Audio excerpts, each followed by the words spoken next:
Good morning class. तो आज हम पढ़ने वाले हैं पाइथन। पाइथन जानते हो क्या है? पाइथन एक प्रोग्रामिंग लैंग्वेज है जिसकी हेल्प से हम अपनी वेब एप्लीकेशन, अपने सॉफ्टवेयर्स वगैरह बना सकते हैं। ठीक है, तो उसके अंदर सबसे पहला टॉपिक है हमारा क्या? वेरिएबल्स। तो वेरिएबल्स क्या होते हैं? वेरिएबल्स एक कंटेनर का काम करते हैं जिनके अंदर हम अपनी वैल्यूज़ को स्टोर कर सकते हैं इन फ्यूचर यूज़ के लिए। ठीक है, जैसे तुमने और लैंग्वेज पढ़ी होंगी, जावा, पाइथन या जावा स्क्रिप्ट, जितनी भी तुमने लैंग्वेज पढ़ी होंगी या तुम पढ़ोगे उन सब में ये टॉपिक सेम होते हैं। ठीक है, जैसे कि वेरिएबल्स, ऑपरेटर्स, डेटा टाइप्स। ठीक है, और सब जगह वेरिएबल्स का सेम ही काम होता है। क्या काम होता है? उनके अंदर वैल्यू स्टोर करने का। ठीक है, वैल्यू स्टोर करने का काम होता है। जैसे कि मान के चलो हमें 2+3 करना है। ठीक है, मान के चलो हम एक प्रोग्राम बनाया 2 नंबर को ऐड करने का, 2+3। तो इस प्रोग्राम में अब क्या होने वाला है? हमेशा 2+3 ही ऐड होगा, लेकिन यूजर को हमेशा 2+3 तो ऐड नहीं करना। यूजर को क्या ऐड करना पड़ सकता है? जो भी उसकी वैल्यू होंगी। ठीक है, यूजर को तो अपने हिसाब से वैल्यू ऐड करनी है कुछ भी, तो उसके लिए हम क्या यूज करते हैं? वेरिएबल्स का यूज करते हैं, ताकि हम उसमें क्या कर सके? वैल्यू को चेंज कर सकते हैं। ठीक है, तो हम क्या करेंगे? हम एक वेरिएबल लेंगे किसी भी नाम का, जो तुम्हारा मन है उस नाम का वेरिएबल्स तुम ले सकते हो। ठीक है, तो हमने एक x नाम का वेरिएबल लिया और उसके अंदर क्या स्टोर किया? 2। ठीक है, और एक और वेरिएबल लिया y, जिसके अंदर हमने स्टोर किया 3। और फिर इनको क्या किया? फिर हमने इनको ऐड किया, एक नए वेरिएबल में इन्हें स्टोर करवाया x + y। और हमने क्या प्रिंट करा लिया? हमने प्रिंट करा लिया z। तो हमें क्या मिल जाएगा? हमें क्या मिल जाएगा? x + 3, यानी कि x और y के अंदर जो वैल्यू है उनका एडिशन हमें मिल जाएगा, यानी कि 2+3। अब इन फ्यूचर हमें जब भी 2 नंबर्स ऐड करने होंगे, हमें सिंपल क्या करना है? हमें सिंपल इन वेरिएबल्स की वैल्यू को चेंज करना है। जो तुम्हारा 1 है वो यहाँ पे वैल्यू चेंज करो और तुम्हारा उनका एडिशन तुम्हें मिल जाएगा। अब तुम्हें बार बार अपनी वैल्यू को यहाँ पे प्रोग्राम में कोई चेंज करने की जरूरत नहीं, लॉजिक में, बस सिर्फ तुम्हें क्या करना है? अपने वेरिएबल के अंदर वैल्यू को चेंज करने की जरूरत पड़ेगी।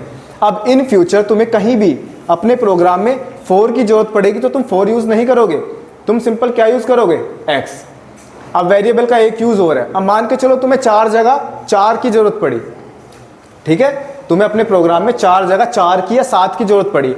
अगर तुमने वहां पे वेरिएबल की जगह डायरेक्ट वैल्यू यूज की होती तो क्या होता?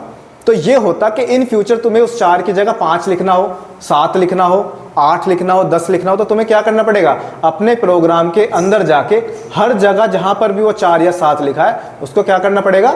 चेंज करना पड़ेगा। लेकिन वेरिएबल से क्या फायदा हुआ कि तुम्हें सिर्फ एक जगह वैल्यू चेंज करनी है और तुम्हारा काम हो जाएगा। सिर्फ एक जगह वैल्यू चेंज की और तुम्हारे पूरे प्रोग्राम में जहां पर भी x की वैल्यू चेंज होनी थी वो हर जगह x की वैल्यू चेंज हो गई। ठीक है, तो ये बात समझ है? इसलिए हम किसका यूज करते हैं? वेरिएबल्स का यूज करते हैं अपनी प्रोग्रामिंग लैंग्वेज के अंदर। उसके बाद अब इसके अंदर तुमने, जैसे मैंने ये वाला प्रोग्राम एक छोटा सा लिखा 2 नंबर को ऐड करने का, तो उसके अंदर एक फंक्शन आया प्रिंट। प्रिंट का क्या काम है? हम अब प्रिंट के बारे में बात करते हैं कि प्रिंट क्या करता है। तो हम किसके बारे में पढ़ने वाले हैं? अब हम एक फंक्शन के बारे में पढ़ने वाले हैं जिसका क्या नाम है? प्रिंट। तो प्रिंट क्या करता है? वर्ड से समझ में आ रहा है कि प्रिंट क्या करता होगा? प्रिंट क्या करता होगा? कोई आउटपुट प्रिंट कराता होगा। इसका काम क्या है? प्रिंट कराने का काम है। ठीक है, तो जब भी हमें कोई अपने स्क्रीन पर एज इट इज कोई चीज प्रिंट करानी होती है तो उसके लिए हम क्या करते हैं? हम उसे डबल कोट के अंदर लिखते हैं। अगर मैं ये वाली कमांड रन करूं तो मुझे क्या मिलेगा? मुझे अपनी प्रिंट आउटपुट स्क्रीन पर क्या मिलेगा? हेलो प्रिंट होकर मिल जाएगा। ठीक है, या तुम्हें कोई बड़ी स्ट्रिंग प्रिंट करानी है, जरूरी नहीं है सिर्फ एक वर्ड हो, चाहो तो तुम क्या कर सकते हो? पूरा सेंटेंस भी इसके अंदर प्रिंट करा सकते हो, जो तुम्हारा मन है। जो भी इस डबल कोट के अंदर आएगा वो तुम्हारा एज इट इज प्रिंट हो जाएगा, जैसे कि हेलो, आई एम, या कुछ भी। समझे? जो भी डबल कोट के अंदर होगा वो तुम्हारा एज इट इज प्रिंट हो जाएगा। लेकिन जैसे कि मैंने वेरिएबल्स की बात की थी, जब मैं वेरिएबल के अंदर x = 4 और y = 7 कर रहा था, अगर मुझे 4 और 7 प्रिंट कराने हुए, यानी किसी वेरिएबल के थ्रू कोई वैल्यू प्रिंट करानी हो, तो मुझे क्या करना पड़ेगा? मुझे प्रिंट के अंदर फिर डबल कोट लगाने की कोई जरूरत नहीं है। फिर मुझे सिंपल क्या करना है? उन वेरिएबल्स का नाम लिखना है और अब मुझे क्या मिलेगा अपने आउटपुट स्क्रीन पर? जो भी मेरी x की वैल्यू होगी। ठीक है, तो x की वैल्यू क्या है? 4, और मुझे क्या मिलेगा आउटपुट स्क्रीन पर? 4। समझ आ रहा है? उसके बाद जैसे कि तुमने पिछले प्रोग्राम में देखा था 2 नंबर के एडिशन को जब मैंने कराया था तो मैंने प्रिंट Z किया था, याद है ना? तो Z जब मैंने प्रिंट किया था मुझे क्या मिला था? उन दोनों नंबर्स का एडिशन मुझे मिल गया था। तो ये काम है तुम्हारे प्रिंट का।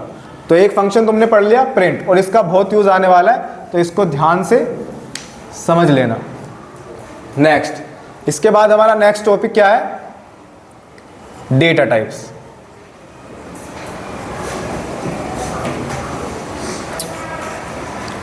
इसके बाद क्या है?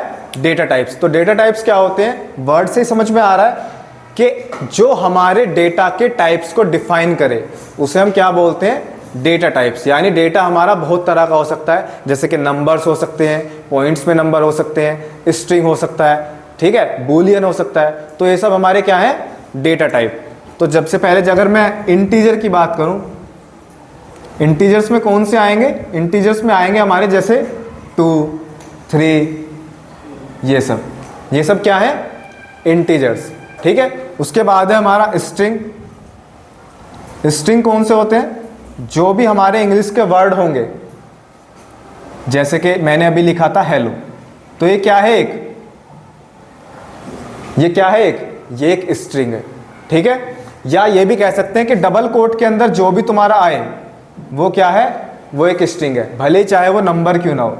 अगर मैं यहाँ पे ये लिख दूं तो अब ये 4, 5, 6 भी क्या है? ये अब एक स्ट्रिंग है। क्यों? क्योंकि ये डबल कोट के अंदर है। हमेशा हमारी स्ट्रिंग को हम कैसे डिनोट करेंगे? डबल कोट के अंदर उसे लिखकर, ठीक है। तो समझ आया? Integers and string. इसके बाद हमारा, अगर हमें डेसिमल्स में नंबर लिखने हो तो उसे हम क्या लिखते हैं? फ्लोट, ठीक है। जितने भी हमारे डेसिमल्स में होंगे, जैसे कि ये या ऐसा कुछ, तो ये सब क्या है? ये सब हमारे क्या होंगे? फ्लोट नंबर होंगे, जो भी हमारे डेसिमल के साथ होंगे, ठीक है। उसके बाद तुम्हारा है बूलियन। बूलियन में क्या होगा? जब भी तुम्हें सिर्फ यस या नो, जब भी तुम्हें सिर्फ यस या नो की जरूरत पड़ेगी, हाँ या ना, तो उसमें तुम्हें क्या यूज करते हो? Boolean number. इसको हम 0 या 1 से भी डिनोट करते हैं, ठीक है। तो डेटा टाइप समझ आया?